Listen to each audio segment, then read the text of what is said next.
It's Fight Week 2017. So we have the kickoff pretty much for this year, which a couple of videos ago you can check out the boxing schedule for 2017. On Friday the 13th we have Erislandy Lara fighting Yuri Foreman in the main event, a premier boxing card. And but this is about the co-feature on Saturday, the day after, Saturday the 14th. We have Jose Sniper Pedraza, 22-0, 12 knockouts, versus Gervonta Tank Davis, 16-0, 15 knockouts. 12 rounds for Pedraza's IBF junior lightweight or super featherweight title. Let's talk about this fight a little bit. If I ever do my book of 55 ways to fix boxing in America, one of the items on the list is that there are just too many undefeated fighters. And some years back, I won't mention any names, some years back there became this belief that if you lose your O, you know what I mean, a loss pretty much kills your career. And that's the furthest thing from the truth. If you take a look at probably the greatest historian of our time, at least those who are living at the time of this video, there was a guy named Burt Randolph Sugar, passed away a few years ago. And Burt Sugar had a book, and it was a list of the 100 greatest fighters. And if you look at his list, you can do a search and find it online. Don't necessarily have to get the book. Burt Randolph Sugar's 100 greatest fighters list. None of the guys on that list, or almost none of the guys, I should say, retired undefeated.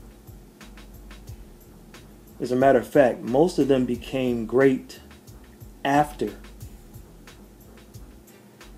their loss or losses. After their first loss or after a few losses. And if you're not sure who the top 100 or even top 25 or 50 all-time greats are, you'll see names like Joe Louis, Jack Johnson, Manny Pacquiao, Muhammad Ali, Sam Langford, Joe Gans, Ray Leonard, George Foreman, Evander Holyfield, Pete Whitaker, Roy Jones Jr., Roberto Duran, the list goes on. Most of those guys, or just a lot, quite a few, didn't become great until they took an L. They took a loss. Some were great before their losses. Most weren't. Now, let me just go a little bit deeper. Rocky Marciano's on the list, and he retired undefeated. Now, when you ask somebody to name the top 10 fighters just out of the blue, how many have Rocky Marciano on their top 10 list? Not many. Yet, we talk about being undefeated. How about Harry Greb? Harry Greb was 5 wins and 2 losses at one point. And then you look up 8 years later, and he was 63-2 with a couple draws in there. So 5-2 Is his career over with 2 losses?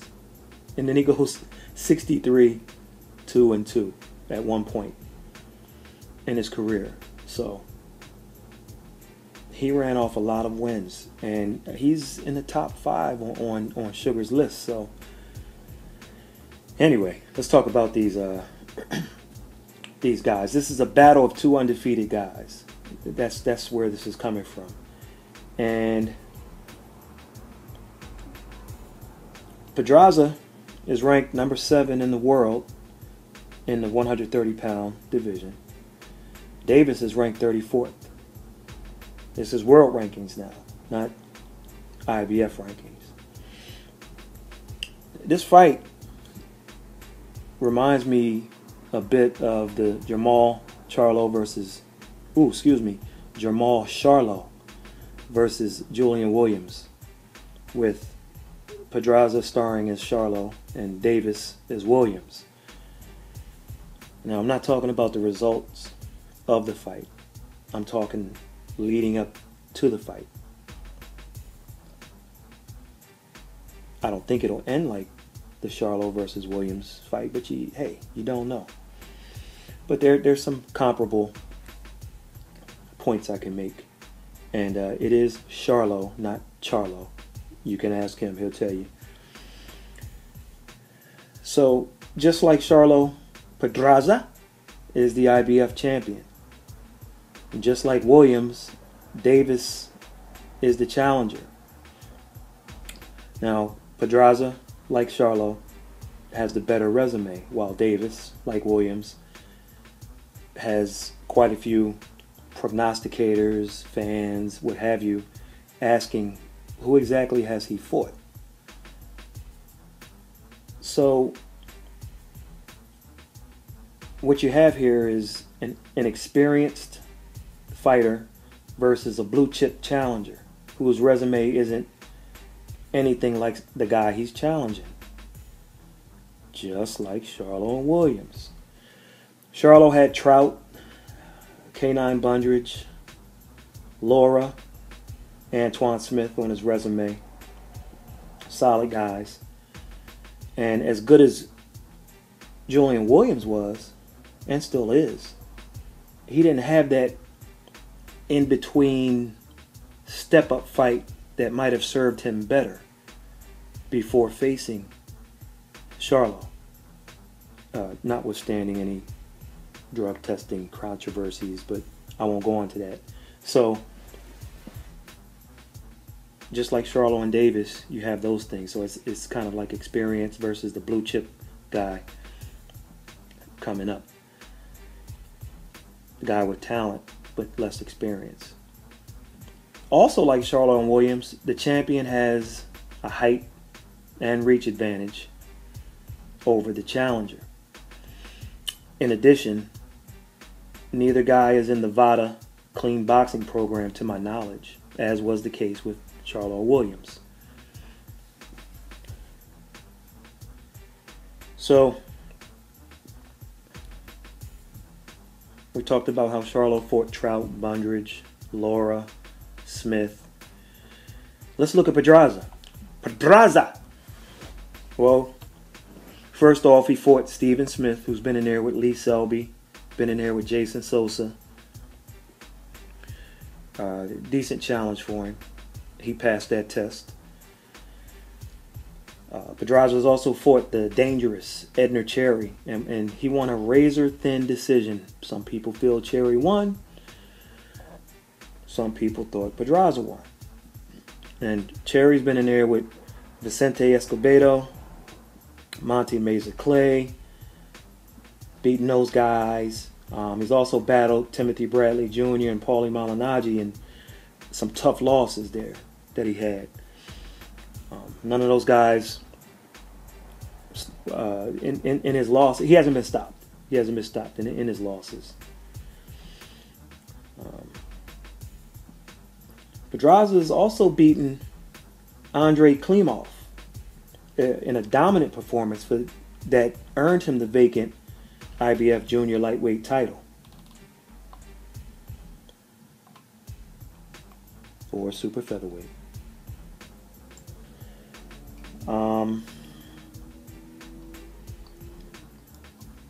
So he's been in there with some decent fighters, and he's been in there with some fighters who fought better competition and held their own. Klimov was in there with Liam Walsh and some guy named Terrence Crawford, whose name rings a bell. Can't quite put my finger on it. And he also beat John Molina Jr. back in 2013. I think Molina Jr. was a rising guy at that point. I think, what was it, 20 something wins, a couple of losses. So he fought Molina when and he beat him in 2013, which is not too long ago. Pedraza also stopped Tevin Farmer before Farmer went on his hot streak, went on his tear as of late. So his resume, he has a better resume. I mean, hands down. You know, Davis, on the other hand, he doesn't have a name that stands out on his resume. He beat Cristobal Cruz, but Cruz was like 37, 38 when they fought, and pretty much shop worn with over 60 fights and 20 losses. Tank also beat Luis Sanchez by KO, but Sanchez lost to the homeboy, New Jersey's Most Wanted, Michelangelo, the artist, Perez. One fight earlier. And Perez stopped Sanchez 3 rounds earlier than Davis stopped him. Now, ordinarily, okay, so what? However, Perez isn't a knockdown or a knockout guy at all. I mean, he only has 11 knockouts in close to 30 fights. I think he's close to 30 fights. Wait a minute. As a matter of fact, give me 1 second. Let me go here for a second. Perez. Boom. 28 fights. Okay. So that's a 39% knockout ratio, folks.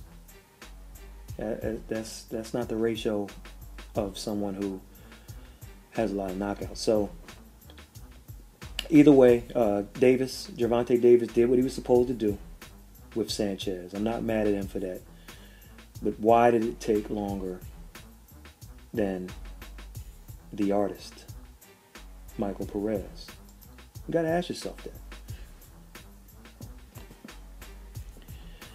So in this fight, what does each guy have to do? Well,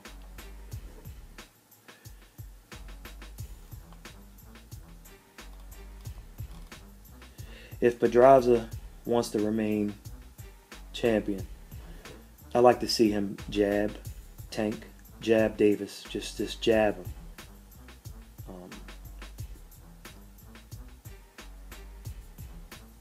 When Sanchez fought Davis, he used the jab effectively and moved around the ring well.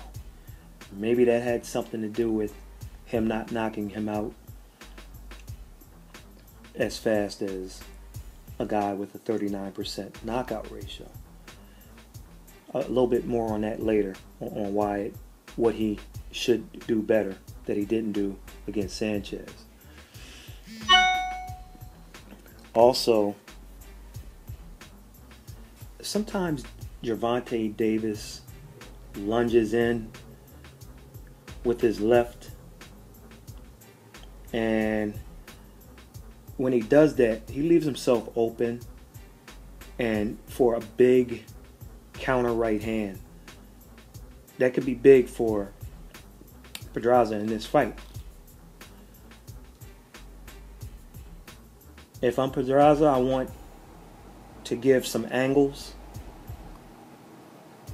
And when Pedraza, along with the jab, should move around the ring as much as he can, and he does that often.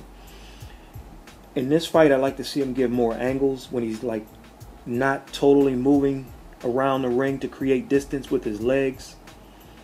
In other words, don't stand square in front of Davis. Don't get macho, because there's going to be some times where he's going to feel like he has something to prove to the naysayers.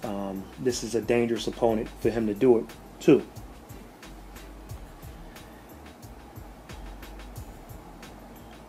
Gervonta Davis has some defensive flaws, in my opinion, that must be addressed. Let me switch to offense real quick. One thing Gervonta that I saw him do against Sanchez that he should not do against Pedraza is not to follow Pedraza around the ring when Pedraza is moving. Don't follow him, but instead cut the ring off. And I haven't, for a guy that's 16-0 with 15 knockouts, he gets the job done. However, in certain fights, I didn't see him cut the ring off. I saw him follow guys. The majority, I won't say the majority, a lot of the guys he fought didn't give him that type of business, so he was able to get them out of there. They weren't that type of fighter. They were just brawlers. And he knocked them out. You're in there with a guy who is going to give you some movement, and you need to cut the ring off. Davis also needs to jab more. When he does, make sure he brings the jab hand back up to protect against counter shots. Pedraza will be looking to throw those counter shots. I want Davis to get inside, but I'd rather him score and get out. Get in there again, score and get out. And when you get out, don't go straight back, but go out at angles. Also, when Davis does get inside to score, avoid exchanges all the time. Get in, get out. Sometimes you can exchange, that's fine, but not all the time. Because I'm telling you, there's a left hook waiting with his name on it. So he needs to avoid all those exchanges as he's done with other guys in the past. Now you figure that the exchange part would be advice that I would give Pedraza, but I just have some concerns about Gervonta Davis defensively, especially against a guy who can be as crafty as Pedraza at times. Davis needs to keep his hands up, use head movement and angles. If not, he's going to give Pedraza opportunities to land clean punches. For Davis to take Pedraza's title, I'd also like to see him use more feints in order to get inside and do his work. So those are some keys for both guys. It's an interesting matchup, which it could end in a variety of ways. Many different ways. What I'm interested in is if and when we get to rounds 3 and 4, what adjustments will be made by the fighters and by the corners. Will Davis listen to Calvin Ford, his trainer in his corner, or will he be looking in the crowd for instructions from Floyd Mayweather Jr. as he's done in previous fights? If you don't know what I'm talking about, just watch his last few fights and you'll see. Will Pedraza get buzzed early and not know how to deal with the pressure of a guy who probably hits harder than anyone he's faced in his career? Yeah. Food for thought. Stay tuned. We'll have our answers on Saturday night. Make sure you don't miss it. Also, make sure you subscribe to our YouTube channel, The Fight Journal. We're going to be giving away money and prizes throughout 2017, and one of the requirements are that you subscribe to our channel. Make sure you follow us on Twitter at The Fight Journal. We're going about 11,000 strong right now. And make sure you go to our website at thefightjournal.com. If you see a screen that's blue and white, go to the bottom. You're in mobile phone mode. Go to the bottom, select View Full Site, and you will see boxes at the top left, at the bottom left, and in the middle, and what have you, where you can enter your email address so that everything we post on our website, all the videos, everything, will come directly to your email. You won't have to look for us. Make sure you check the fights out Friday. Landy Lara versus the return. The return of Yuri Foreman. He's been back, but this is the big TV return. And then on Saturday, the main event, Badu Jack, James DeGale, unification, 168-pound division, super middleweight. Make sure you check that out. That's an interesting fight also. Good matchup.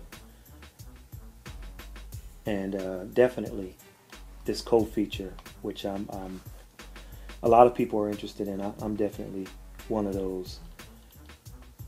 Jose Pedraza, IBF champion, versus Gervonta Davis. We'll catch you on the next one.